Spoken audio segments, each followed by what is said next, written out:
Magandang araw mga kachika at narito na naman tayo para sa isa na namang showbiz update dito lang sa ating channel, ang Showbiz Chika Minute.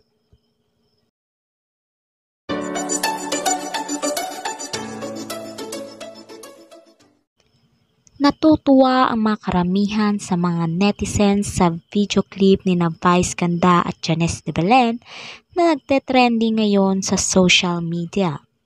Ang naturang video ay kuha mula sa Wednesday episode ng It's Showtime sa segment na Mini Miss You, kung saan hindi sinasadya ng komedyante na si Vice Ganda na lagpasan ang batikang aktres nang pakuha na ito ng chicharon na hawak-hawak niya.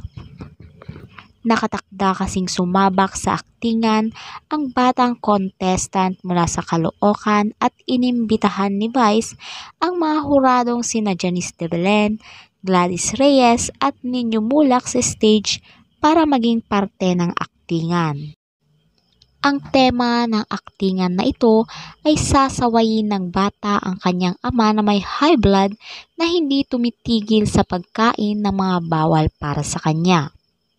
Dito ay iniikot ni Vice ang bowl na puno ng chicharon at sa hindi sinasadyang pagkakataon ay nalagpasan niya si Janice na akmang kukuha ng nasabing chicharon.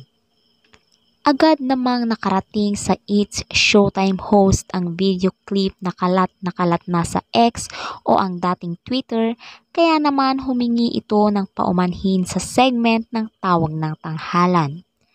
Ayon kay Vice Ganda, bago ang lahat, gusto ko lang humingi ng paumanhin kay Miss Janice de Belen.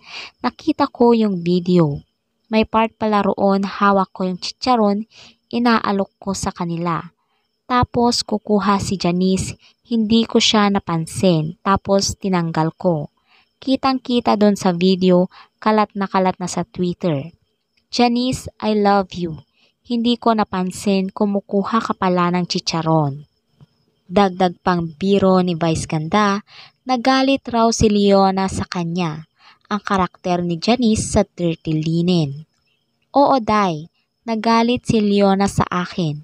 Pinagbabalakan na ako masama ni Leona ng Dirty Linen. Dagdag pa nito. Muli namang ibinahagi ng komedyante sa Twitter ang video ng chicharon encounter nila ni Janice. Oh my gosh, di ko nakita. Kukuha pala si Janice. I'm sorry Janice, love you. #Showtime Cutieverse ang nasa tweet ni Vice Ganda.